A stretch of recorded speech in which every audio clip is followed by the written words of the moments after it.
Muawiyah bin Abu Sufyan lahir pada tahun 602 Masehi di Makkah. Merupakan anak dari seorang tokoh besar pemimpin Quraisy bernama Abu Sufyan. Muawiyah memeluk Islam pada tahun 628 Masehi. Karir politik Muawiyah bermula pada era kekhalifahan Umar bin Khattab, di mana ia ditunjuk sebagai pemimpin pembebasan Kaisaria pada tahun 636 Masehi. Kemudian, ia juga ditunjuk sebagai gubernur Damaskus, menggantikan saudaranya Yazid bin Abu Sufyan yang wafat pada tahun 639 Masehi. Dari sinilah kisahnya dimulai. Pada era kekhalifahan Utsman bin Affan, Muawiyah berhasil menghimpun seluruh kota-kota di Syam ke dalam wilayah administrasinya, yang otomatis menjadikan dia sebagai penguasa mutlak yang membentang dari Palestina sampai Aleppo. Pada masa pemerintahannya, Syam juga menjadi daerah jihad yang paling penting, dikarenakan berbatasan langsung dengan wilayah Bizantium di barat laut dan laut Mediterania di barat. Pada zaman Utsman, Muawiyah cukup banyak melakukan inspeksi militer ke daerah perbatasan. Misalnya, pada tahun 646 Masehi, ia menuju Matalia dan Tarsus. Muawiyah juga beberapa kali turun langsung memimpin pasukannya sampai merambah celah bukit di Konstantinopel. Berkat jiwa dan wibawa kepemimpinannya yang sangat kuat, Muawiyah berhasil menjadi pemimpin yang sangat berpengaruh dan dicintai rakyat Syam. Pada tahun 656 Masehi, Khalifah Utsman bin Affan wafat terbunuh akibat gejolak politik yang semakin memanas dari hari ke hari. Para sahabat Rasulullah SAW akhirnya memutuskan untuk menunjuk Ali bin Abi Thalib sebagai khalifah selanjutnya. Ali bin Abi Thalib membuat keputusan yang lambat dalam proses penyelidikan pembunuhan Utsman bin Affan. Dengan pertimbangan stabilitas politik yang masih panas dan banyak yang terduga yang menjadi pembunuh Khalifah Utsman bin Affan. Akan tetapi, Muawiyah yang juga merupakan sepupu Utsman menuntut sang khalifah agar mempercepat dan tegas dalam proses penyelidikan pembunuhan Utsman. Singkat cerita, Ali bin Abi Thalib memakzulkan Muawiyah dari kursi gubernur Syam. Namun, rakyat Syam menolak dikarenakan kecintaan mereka terhadap Muawiyah sangat tinggi. Berdasarkan penolakan tersebut, Ali bin Abi Thalib menganggap Muawiyah telah memberontak terhadap dirinya. Ali bin Abi Thalib akhirnya berangkat keluar Madinah menuju Kufah untuk memadamkan pemberontakan dan bertemu dengan pasukan Muawiyah di Siffin. Pertempuran terjadi di Lembah Siffin pada pertengahan musim panas tahun 657 Masehi dan berakhir dengan diadakannya perjanjian antara pihak Muawiyah dengan pihak Khalifah Ali bin Abi Thalib yang diadakan di Rumah Al-Jandal pada Februari tahun 658 Masehi. Isi perjanjian tersebut menyepakati kedua tokoh, yaitu Ali dan Muawiyah, agar masing-masing turun dari kekuasaannya. Akhirnya pihak Ali mendeklarasikan penurunan dari kursi khalifah. Sayangnya, pihak Muawiyah yang diwakili oleh Amr bin As menolak untuk mendeklarasikan penurunan Muawiyah. Setelah Ali bin Abi Thalib wafat akibat dibunuh oleh salah satu pendukungnya yang kecewa, Hasan bin Ali diangkat menjadi khalifah, menggantikan ayahnya dengan kesepakatan bersama dan musyawarah di antara para sahabat senior.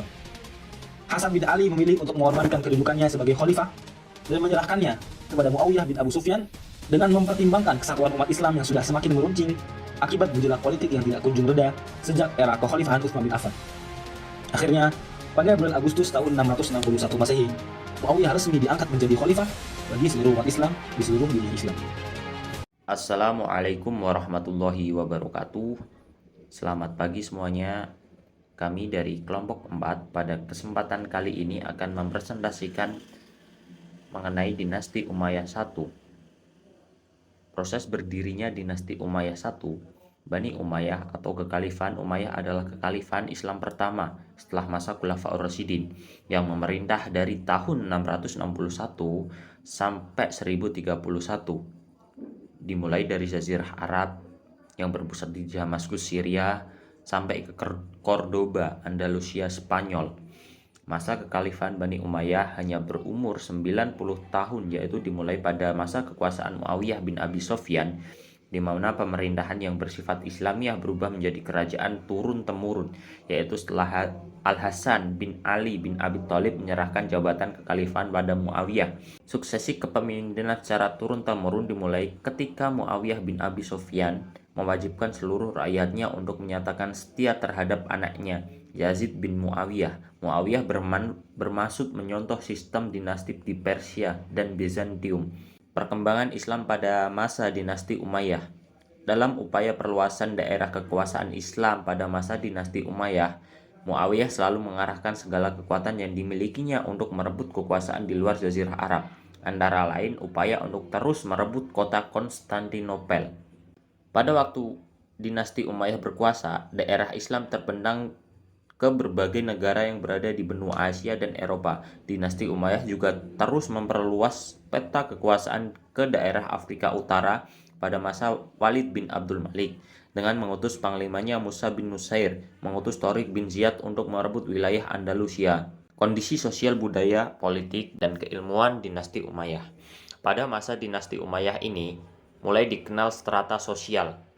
Rakyat dari seluruh Imperium Arab terbagi ke 4 macam golongan. Golongan pertama adalah golongan tertinggi dari kaum muslimin yang memegang kekuasaan dikepalai oleh anggota-anggota istana dan kaum ningrat para pemeluk Arab. Golongan kedua adalah golongan neo-muslim yang dengan keyakinan sendiri atau terpaksa memeluk Islam dan secara teori memiliki hak-hak penuh dari kewargaan Islam.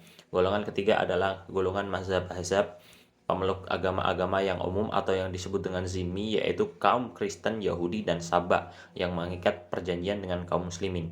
Mereka memiliki kemerdekaan beragama dengan jalan membayar pajak, tanah, atau uang kepala. Golongan keempat adalah golongan budak.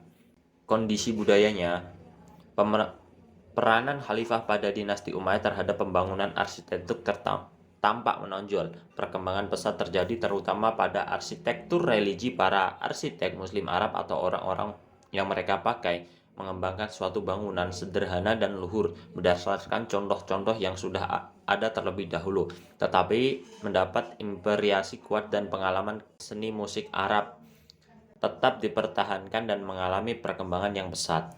Pada bidang politik, di bidang pemerintahan budaya Arab pada masa Umayyah mengalami perubahan dan kemajuan. Perubahan yang signifikan dan memiliki pengaruh besar di kemudian hari adalah diubahnya sistem demokrasi atau syura, musyawarah untuk memilih khalifah dengan sistem monarki. Pada bidang keilmuan, di bidang pendidikan, dinasti Umayyah memberikan andil yang cukup signifikan bagi pengembangan budaya Arab dan masa-masa sesudahnya, terutama dalam pendidikan dan pengembangan ilmu-ilmu agama Islam, sastra, dan filsafat. Pada masa dinasti ini mulai dikembangkan cabang-cabang ilmu baru yang sebelumnya tidak diajarkan dalam sistem pendidikan Arab. Diajarkannya cabang-cabang ilmu baru seperti tata bahasa, sejarah, geografi, ilmu pengetahuan, dan lain-lain termasuk kedokteran. Kejayaan dan keberhasilan Bani Umayyah. Pada masa Bani Umayyah berkuasa, harus diakui banyak sekali keberhasilan yang dicapai. Jika dapat diklasifikasikan, maka paling utama dilihat dari dua aspek, yaitu kekuasaan dan perpolitikan, perkembangan keilmuan. Ekspansi atau perluasan wilayah secara besar-besaran, daerah-daerah itu meliputi Spanyol, Afrika Utara, Syria, Palestina, Jazirah Arab, Irak, dan sebagainya. Muawiyah banyak berdasar dalam pembangunan di berbagai bidang. Salah satunya mendirikan pos dan tempat untuk menyediakan kuda yang lengkap dan peralatan di sepanjang jalan. Dia juga berusaha menertibkan angkatan bersejarah, mencetak mata uang pada masanya. Kemunduran dan keruntuhan Bani Umayyah. Dinasti Bani Umayyah mengalami masa kemunduran, ditandai dengan melemahnya sistem politik dan kekuasaan karena banyak persoalan yang dihadapi para penguasa dinasti ini. Di antaranya adalah masa politik, ekonomi, dan sebagainya. Adapun sebab-sebab kemunduran dinasti Umayyah adalah sebagai berikut. Khalifah memiliki kekuasaan yang absolut. Gaya hidup mewah para khalifah. Pola hidup mewah di lingkungan istana menyebabkan anak-anak khalifah tidak sanggup memikul beban berat kenegaraan tatkala mereka memiliki kekuasaan. Di samping itu, golongan agama banyak yang kecewa karena perhatian penguasa terhadap perkembangan agama sangat kurang. Penindasan terus-menerus terhadap pengikut-pengikut Ali pada khususnya dan terhadap Bani Hashim pada umumnya, sehingga mereka menjadi oposisi yang kuat. Kekuatan baru ini dipelopori oleh keturunan Al-Abbas bin Abdul Al-Muthalib dan mendapat dukungan penuh dari Bani Hashim. Tidak adanya ketentuan tegas mengenai sistem pengangkatan khalifah juga menjadi sistem salah satu kemunduran Bani Umayyah. Kebijakan Bani Umayyah. Kebijakan Muawiyah bin Abi Sufyan salah satunya mengubah sistem pemerintah dari demokrasi menjadi monarki, memindahkan pusat pemerintahan dari Madinah ke Damaskus, menarik pasukan pengepung Konstantinopel. Kebijakan Yazid bin Muawiyah memperkuat struktur administrasi khalifah, memperbaiki pertahanan militer. Kebijakan Muawiyah bin Yazid mengatasi masa krisis dan banyaknya perselisihan antar suku. Kebijakan Marwan bin Hakam menerbitkan alat-alat takaran dan timbangan, menciptakan uang sebagai alat jual beli. Kebijakan Abdul Malik bin Marwan menjadikan bahasa Arab menjadi bahasa resmi negara, menggantikan mata uang dan mengeluarkan mata uang logam Arab. Kebijakan Walid bin Abdul Malik bin Marwan, kemampuan mengatur kekuatan militer sehingga melakukan Spanyol, mendirikan rumah sakit, membangun Masjid Agung Damaskus. Kebijakan Sulaiman bin Abdul Malik mengganti beberapa pejabat penting pemerintah, membebaskan para tahanan politik di Kufah dan Iran.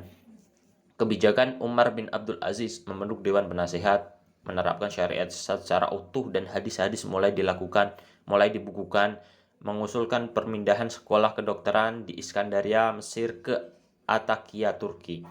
Kebijakan Yazid bin Abdul Malik bin Marwan al-Hakam menaklukkan wilayah Islam di berbagai negara Amerika dan sebagainya, memperluas pemberontakan yang dipelopori oleh Yazid bin Muhallab.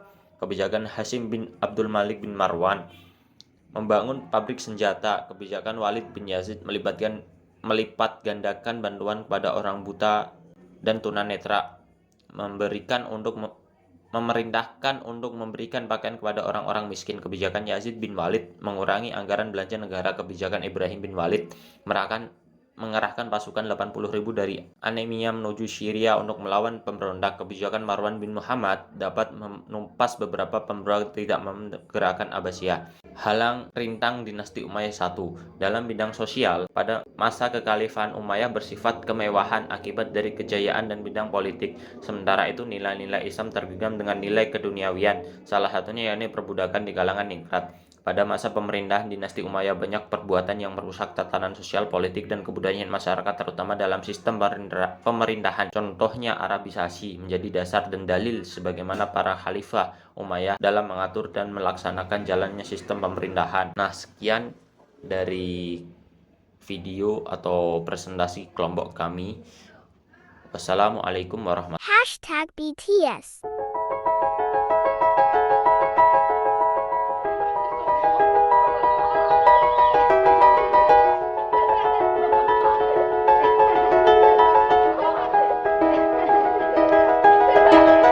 It was just two lovers sitting in the car, listening to Blonde, falling for each other. Pink and orange skies, feeling super childish. No Donald Glover. Missed call from my mother, like where you at tonight? Got no alibi. I was all alone with the love of my life. She's got glitter for skin, my radiant beam.